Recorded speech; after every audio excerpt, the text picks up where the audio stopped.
Прошу вас расстегнуть воротничок и ослабить пояс. Ноги соедините, руки опустите. Ноги соедините, руки опустите. Ноги соедините, руки опустите. Richard Gage, bonjour. Bonjour. Merci d'accorder cette interview à l'agence Info Libre. Vous êtes actuellement en tournée dans toute l'Europe. Pouvez-vous nous présenter votre association, Architects and Engineers for 9/11 Truth, et nous présenter le sujet de vos conférences? I've been an architect for 28 years, and 8 years ago, I started the organization Architects and Engineers for 9/11 Truth.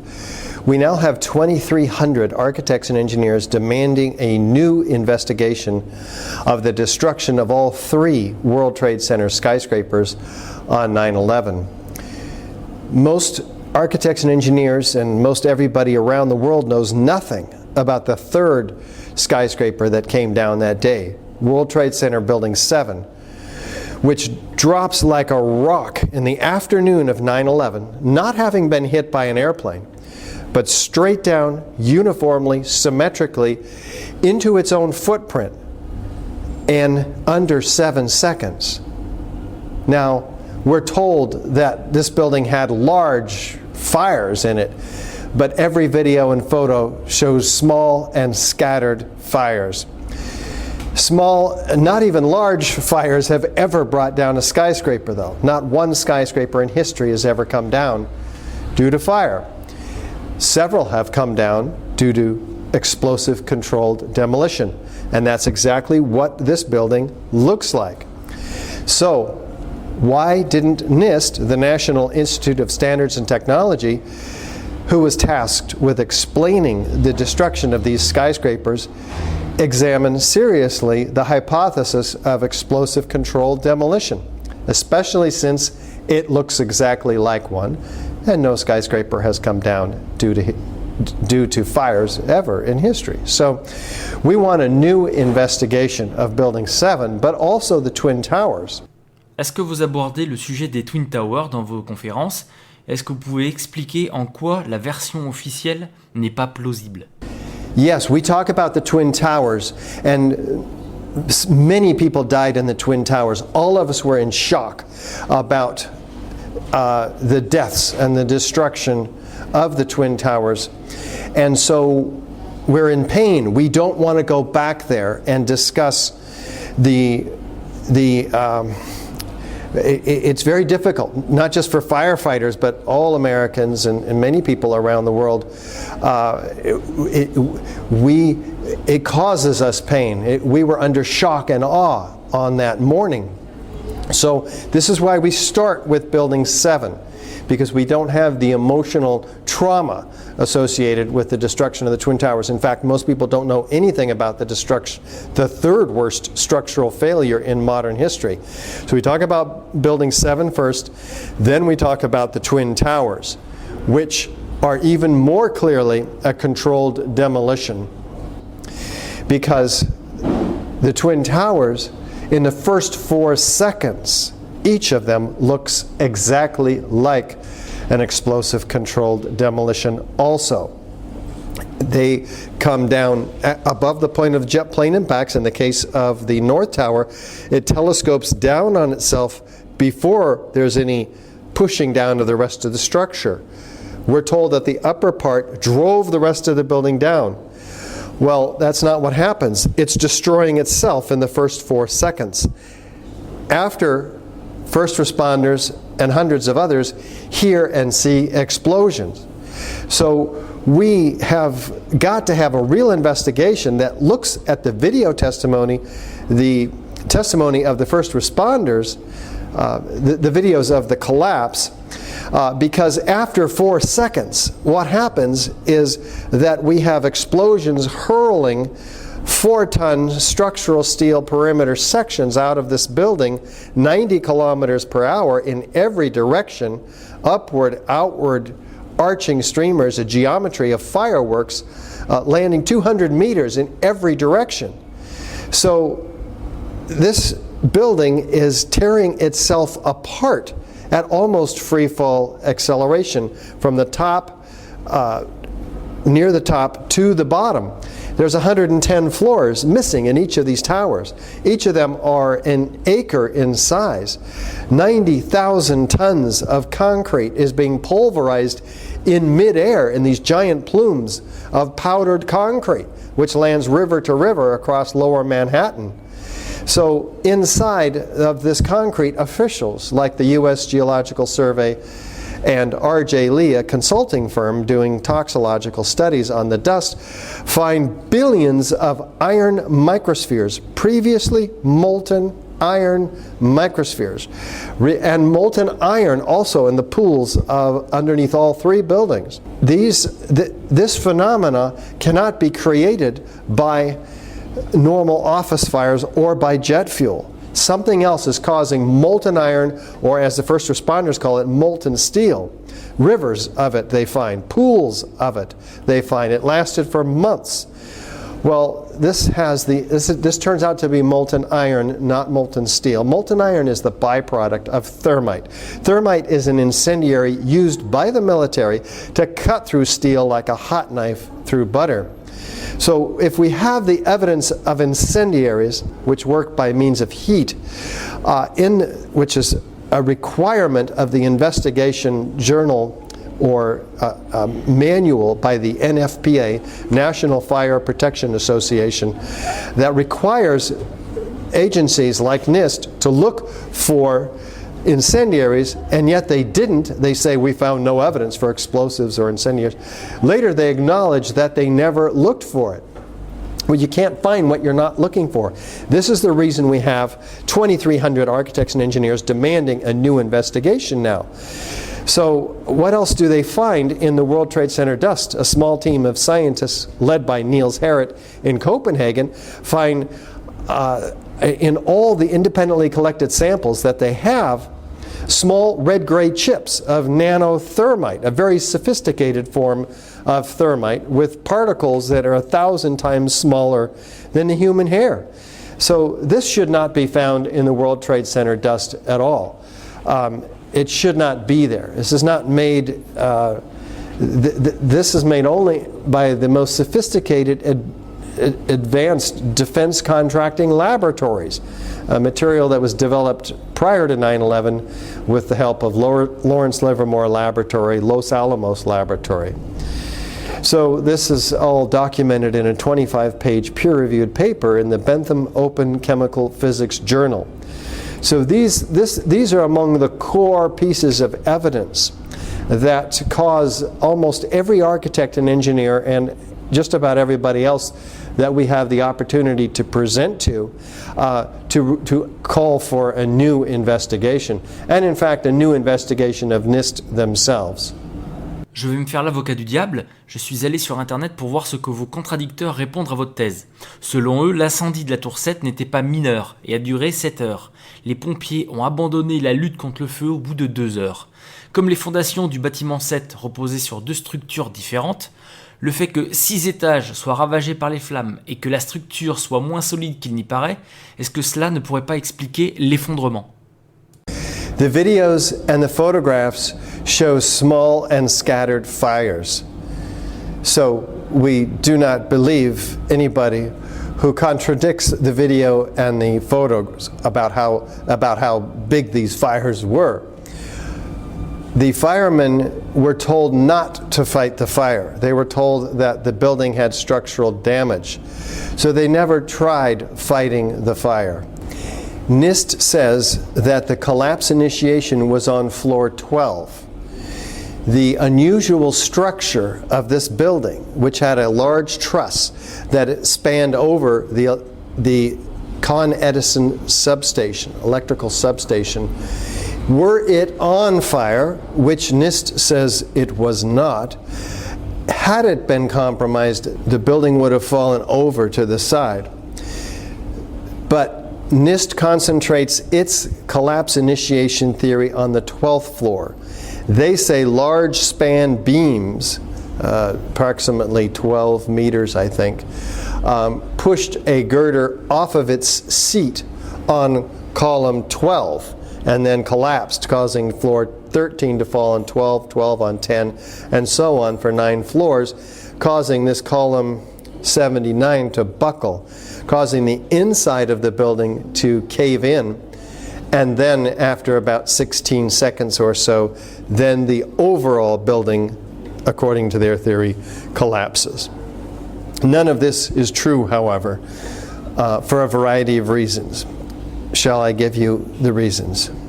The fire on floor 12 was out over an hour before the building came down, so it could not have caused the thermal expansion that NIST claims was expanding these beams. But even if it were there, NIST's theory could not have been true because the beams could not have expanded because they were tied into the floor up above with shear studs. And it had fireproofing, so they could not have reached the temperatures NIST says. In their computer model, NIST adds all of the heat within 2 seconds to the beam, forcing it to expand, forcing those shear studs to the concrete to break, instead of having the beam sag, which it would have done naturally. So the computer model itself is fraudulent. But even if those beams had expanded, pushing this girder off of its seat, that could never have happened because the girder also had shear studs. But even if that could have happened, the girder moved sideways. It couldn't have moved enough. It would have had to have moved 12 inches to fall off of its seat on column 79.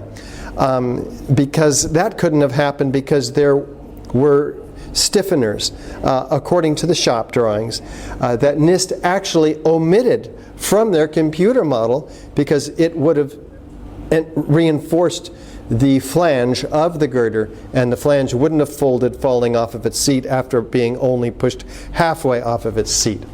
Even if this girder fell off of its seat, the floor 13 would not have fallen on floor 12 because there's 3 other girders framed into that column. But even if that would have happened, it would have sagged. It might not have even hit floor 12. But even if it did, it wouldn't have caused a collapse because the redundant design is very, very strong.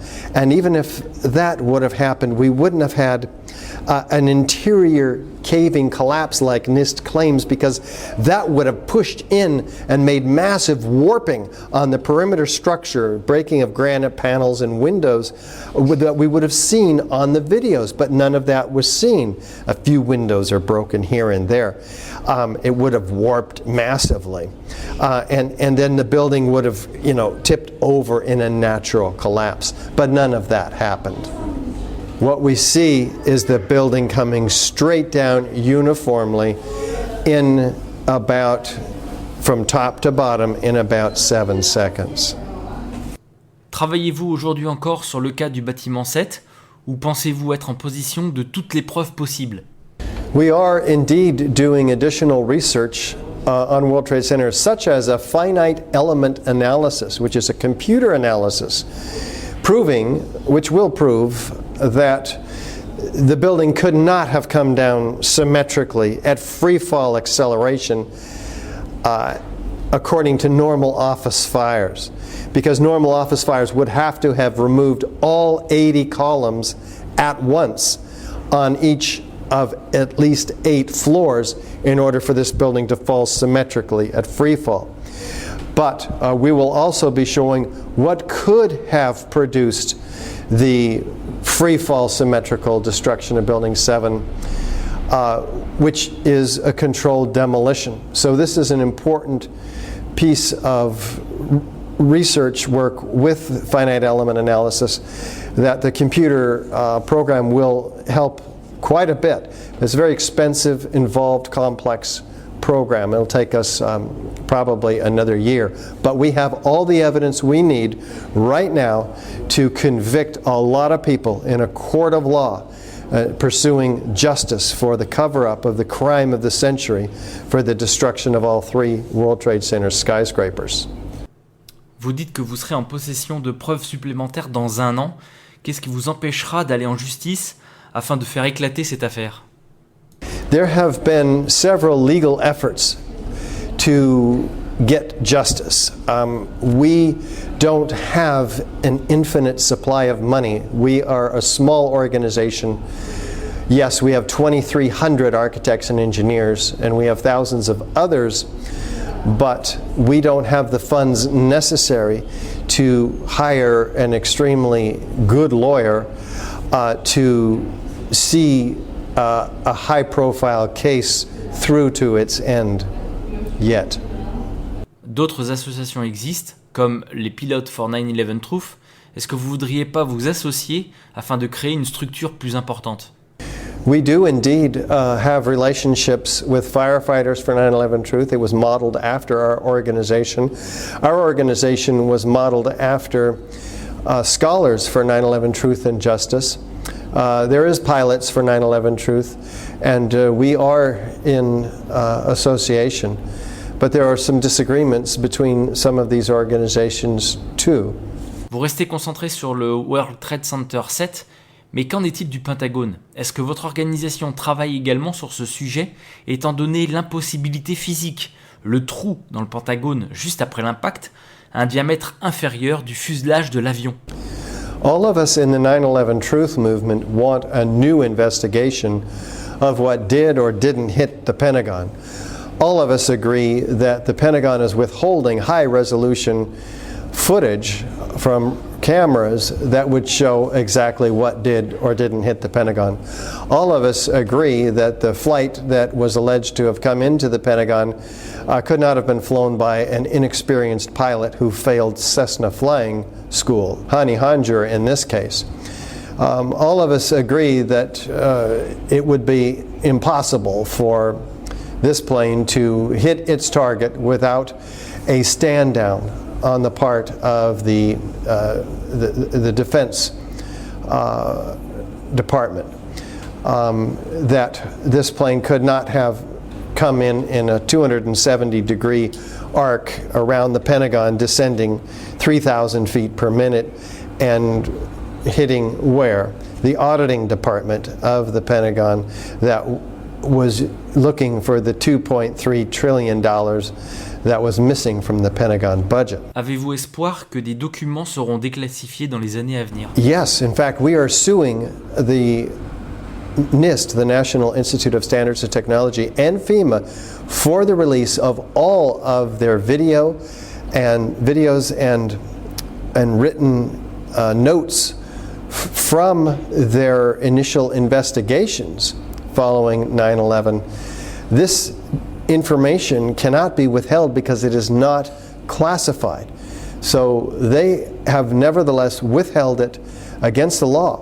So the Freedom of Information Act request has been ignored, and therefore our lawsuit, which we have collected funds for from the 9/11 Truth movement, is about to go forward and be submitted. And we're very, very hopeful that it will force the release, as other lawsuits have against NIST. Quelle est votre opinion à propos des 28 pages du rapport que le sénateur Graham voudrait déclassifier et qui parle de l'implication de l'Arabie Saoudite? We are all for the release of this redacted pages, 28 in length. This information has already injected doubt into the official story on the part of the American people. So 17 senators and congressmen have collectively put pressure on the Obama administration to release this information, which is classified, but which is not a national intelligence issue. So they can't withhold it. So this is very good. It may point to additional sources of funding for the hijackers and involve other national governments. Whatever it reveals is really important for the American people to find out, and we support it. Quelle est l'évolution de l'opinion publique aux États-Unis à propos des attentats du 11 septembre ces dernières années? When I got into this issue 8 years ago, after hearing David Ray Griffin, an author of 10 books on the subject of 9/11 now, I thought that I would just be able to talk to people rationally about rational scientific forensic evidence, and that they would understand it and agree and talk to everybody else they knew, being shocked about the results that these buildings were, in fact, brought down by controlled demolition. And in fact, that was true in the near months following my discovery of this information. I spoke to 14 architects whom I worked with. They initially thought I was nuts, but after I spoke to them and they looked at the evidence, all of them agreed, oh my God, you're right, this is a controlled demolition, all three of these. So I then had 15 architects and engineers for 9/11 Truth in 2006. Now we have 2,300. The process from then to now is quite an interesting development. The public is not quite ready. In the first 4 years, let's say, the public was very reluctant to even discuss this. It was easier for people to call us names and to get away with it or to ignore us. Now they can't really ignore us. There's some sort of infusion of reality into the public unconscious or subconscious, that now when we talk to people on the street, and I do every day, I'm much more likely to receive an open consideration of these points, and maybe a quarter of these respondents actually know about the issue, and many can cite the points of evidence that we've been giving now for 8 years. So I think we're making great progress, although we haven't had our mainstream media breakthrough that we're expecting and have been hoping for, with the exception of addressing 3 million people on C-SPAN in the United States, and the Washington TV Journal, which is now the most popular video of all of their interviews. Malgré le fait que votre interview réalisée sur C-SPAN ait attiré plusieurs millions de téléspectateurs et été vue des millions de fois sur Internet, comment expliquez-vous que des découvertes très importantes comme les traces d'explosifs dans les poussières du World Trade Center n'aient pas fait la une de journaux à travers le monde entier? It's apparent that the mainstream media, in most Western governments at least, if not all of them, are censoring this story, which is really the crime of the century. And there has been a think tank called Project Censored in California at Sonoma State, and they found through their research that 90% of the American mainstream media is owned by just 6 corporations. And that's astonishing in and of itself, but when they went and found out who owns and directs those 6 corporations, it turns out to be the same people that own and direct corporations in the arms industry, the oil industry, the banking industry, the insurance industry, all of whom profited enormously from 9/11. So we certainly need an investigation that goes well beyond the buildings relative to the cover-up of the crime of the century. Aujourd'hui, à l'Assemblée nationale, les députés votent la loi sur le renseignement, une sorte de Patriot Act à la française. Quel est votre sentiment par rapport à ces lois liberticides, et est-ce que le Patriot Act a eu un impact sur votre travail? Well, we have the Patriot Act in the US, and I understand in England, the UK, and now in France, there's similar acts which restrict our liberties. It's as if we're trading in our freedom for security. And we're going to end up with neither. In fact, any of us today in America can be arrested, held indefinitely, without a right to a lawyer or a trial, and we can even be tortured or assassinated. And this is not the state of affairs that our forefathers fought for, and that we have now just given away. And so here in France, you're about to do the same thing. And in the UK, they have also done this, and I fear the worst. Merci beaucoup, Richard Gage. Bonne conférence pour ce soir et puis une bonne tournée dans toute l'Europe. Merci beaucoup. Merci. Многие